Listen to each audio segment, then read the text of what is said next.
Have you ever looked around your house and thought, why does everybody else's homeschool seems to work and we're just fighting for our lives over here? Your kids get sick. Someone doesn't sleep well. You forgot about the appointment that's somehow in the middle of the day.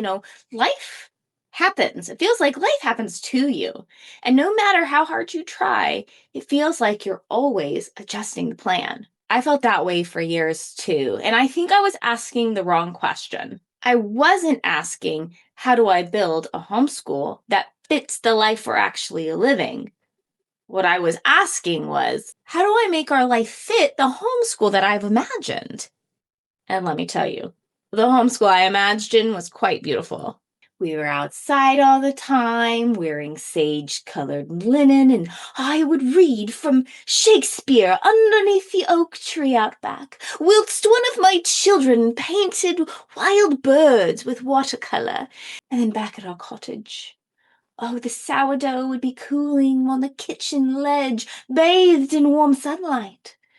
I don't know why we were English, and I don't know why it felt like a play in my brain.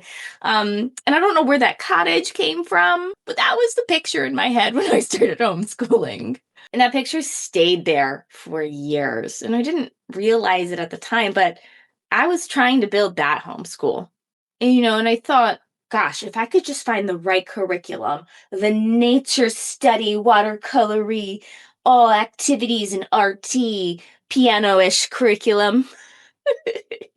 Or if I could just have the right planner, the right schedule, the right routine, I could finally create this dream homeschool. And honestly, every once in a while, we would really have one of those magical afternoons. Nobody was wearing linen, and I certainly didn't read Shakespeare out loud.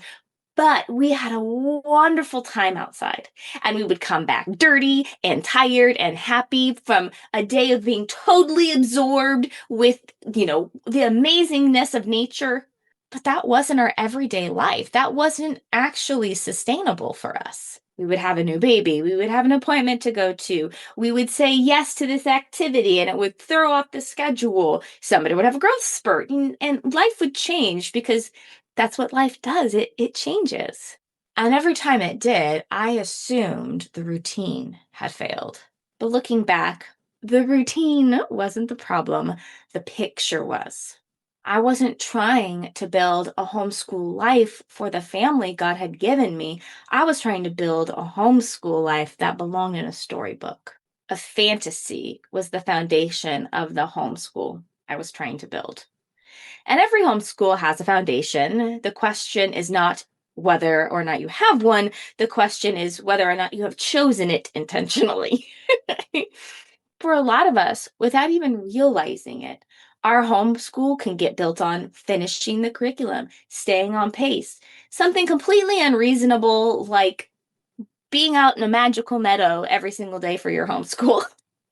Or it's more practical, like checking the boxes or trying to keep up with what everybody else is doing. But all of those make for a shaky foundation because the moment life interrupts them, everything starts falling apart. Now, I think one of the biggest mistakes we as homeschool moms have made is trying to squeeze real lives into this little homeschool box we created. We keep asking, how do I make my family fit this plan? What do I need to change so this schedule finally works? What do my kids need to do so we stay on track? What if we've been trying to fit the wrong thing into the box? What if your family was never supposed to fit into someone else's picture of homeschooling? Maybe it's time to leave the box altogether because there's a whole world out there for you guys to go and discover. Go find what lights up your family. Go figure out and discover how your kids naturally learn and then build conversations around that on the couch or long afternoon walks outside or cross-country road trips. Find the books your kids can't put down, the projects that take twice as long because everybody's excited, or things that are really weird, like a cucumber popsicle in the freezer. Yeah, that happened the other day. Make time for the quiet mornings when someone just needs a little bit more snuggle time. You don't have to recreate someone else's homeschools. You get to create yours. And I think that's one of the greatest gifts that homeschooling gives us. Looking back, I've already shared this several times in this series, but I didn't start out intentionally choosing what I wanted to build our homeschool around. I took other people's priorities. I started with the public school system priorities, and then I said, oh, let's try these curriculum priorities. And then, of course, I looked at other influencers, homeschool mom influencers. I took their priorities, and every time our life looked different than theirs, I assumed we were doing something wrong. And if you don't intentionally decide what your homeschool is built around, something else is going to decide it for you. And for me, it wasn't just that ridiculous storybook picture of the perfect homeschool I had. I had apparently casted a perfect family to go with it. And they lived for years rent free in my head. And the people in my story, the perfect family, they woke up happy every morning. Everybody got dressed without being asked. They didn't walk around in their underwear until noon. The toddler would quietly play with the little wooden toys over here while I taught my older boys phonics. The older kids would work independently, and lunch was always healthy and homemade everything. And the house was clean. And the children, they were always clean. And nobody interrupted me. Heavens, no. Nobody argued or bickered or had any sibling squabbles or asked me 17 questions while I'm trying to teach fractions. Somehow, this imaginary family in my mind always finished school before noon. I mean, it's amazing what an imaginary family can accomplish. Meanwhile, back at my house, somebody can't find a shoe. Maybe they can't put it on their foot. We're like, I can't tie my shoes today. Like, yes, you can. And then of course the cat throws up. Somebody is asking why I have wrinkles on my forehead. You're the reason I have wrinkles on my forehead, children. It's you. Problem wasn't that my real family kept falling short. Problem was I kept comparing them to a family that only ever existed in my imagination. Once I realized that, I started asking a different question. Not how do we fit it all into our day, but what kind of homeschool can actually survive our real life? And that was one of the biggest mindset shifts for me. Schedules depend on a clock. Rhythms depend on priorities.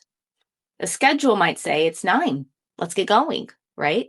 But the rhythm asks, what's most important next? And that is such a huge difference because real homes don't run on bells unless it's the dinner bell, then everybody will come. Um, but not a school bell. And some mornings people wake up rested and ready to go, and other mornings they might have had a bad dream and they didn't rest well, so they need to sleep in. Maybe somebody's overwhelmed. Maybe somebody needs extra attention. Life changes, it moves, it's beautiful. It's like our life is like a living, breathing thing. And your homeschool gets to be able to move with that. One of the things that helped me so much is realizing that my children don't actually experience the day the way that I do.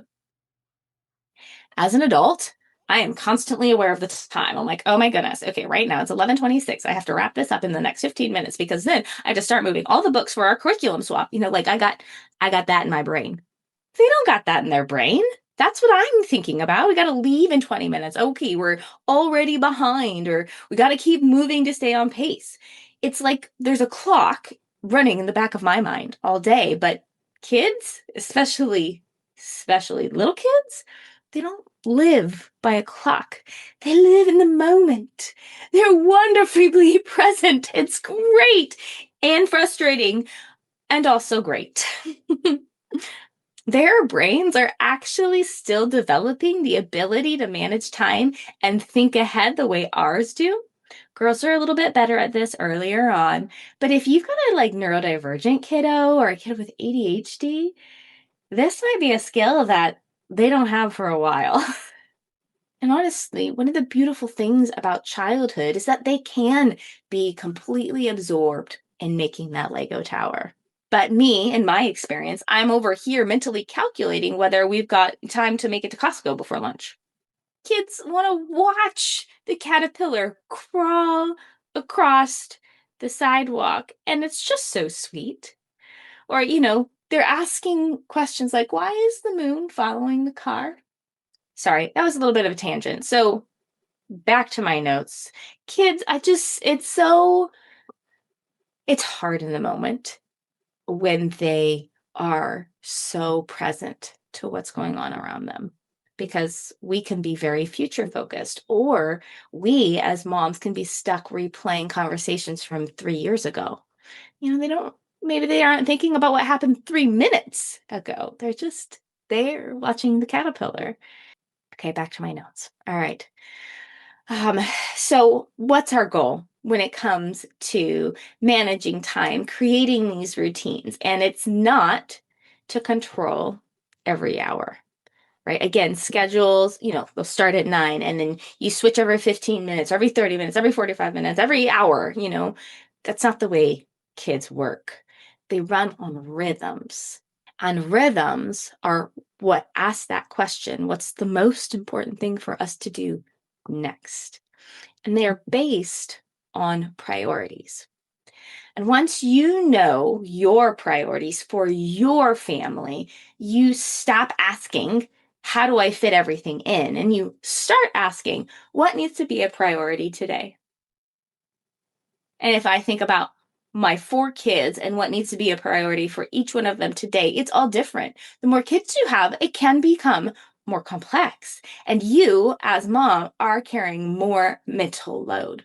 But as we begin to create margin and space and repeatable routines, these things become easier. And everybody is going to have a low energy day now and then. We're going to have busy days, unexpected days, and that's okay because the goal is never perfect consistency. It's about protecting what matters most inside each season. Sometimes you will do everything. Sometimes you'll just do the essentials. Sometimes everything will go out the window and you'll be like, let's go play. That's what I do. This doesn't mean your homeschool is falling apart. It means your homeschool flexes with real life and real people living inside of it. I remember one day, my 3rd son was standing in front of me crying over math. I knew he could do it. He had done it like the day before. And honestly, I was starting to get really frustrated because this was a pattern every single day. Tears over math. And I was like, you did it yesterday. Can you just finish the problem? That's how I was feeling inside. And honestly, I'm like, I don't have time for your meltdown, is how very often as a pattern I tend to lean into when something conflicts with my schedule that I've created in my head. So I'm thinking, gosh, we got to keep moving. I've got other things to do. My to-do list is 10,000 things long. I need you to pull it together. But something stopped me and I looked at him and I really looked at him. He wasn't a child who was refusing to learn. He was my little guy and he was overwhelmed. In that moment, I remembered what it felt like to be overwhelmed myself. I experienced some deep overwhelm. And there were so many years I had to carry that feeling by myself. I had to carry everything by myself. And I wish somebody had been there to say, hey, it's going to be okay. And wrapped me up in a big hug and made me feel safe in that moment. And I realized I got to do that for him. This moment, I maybe didn't get that, but in this moment, I can do that for him. So I knelt down and I hugged him. And I knew for him in this moment, it was important that we kept trying. I said, let's work through this together. Now, there are days that it would have been the right answer to just close the book and try again. And believe me, we've done that. But it wasn't that day. That day, he didn't need a break. He needed a partner. And because I know my son, I knew the difference. And that's another one of the great gifts of homeschooling. You know your kiddo. You know this season. You know when they're tired. You know when they're ready to be challenged, when they need rest, when they need a hug, when we need to get back to this on another day. Because you know they're more capable than they think they are. And no planner can tell you that. No curriculum can know those things. No schedule can help you with that. Only you know that. And that's why I don't believe the goal is ever to find the perfect homeschool. I think it's learning to trust the mother who's leading it. And the beautiful thing about leadership, it's something you grow into. It's one decision at a time, made on an ordinary Tuesday, one hard conversation, one changed expectation, the moment of choosing your child over the clock. That's how leadership is built. Not all at once, but little by little, your confidence grows. And if you're ready to put some of that leadership into practice, that's exactly why I created the Homeschool Routine Builder. It's not another planner. It's certainly not another schedule. It's a framework that helps you make thoughtful decisions about what matters most for your family in this season. That kind of support would be helpful. Click the link below and I'll take you to it. And if you're not quite ready, that's okay too. In the next video, I'm going to show you how I plan an entire year from this philosophy so you can see what it looks like in everyday life. I'm going to show you where to start.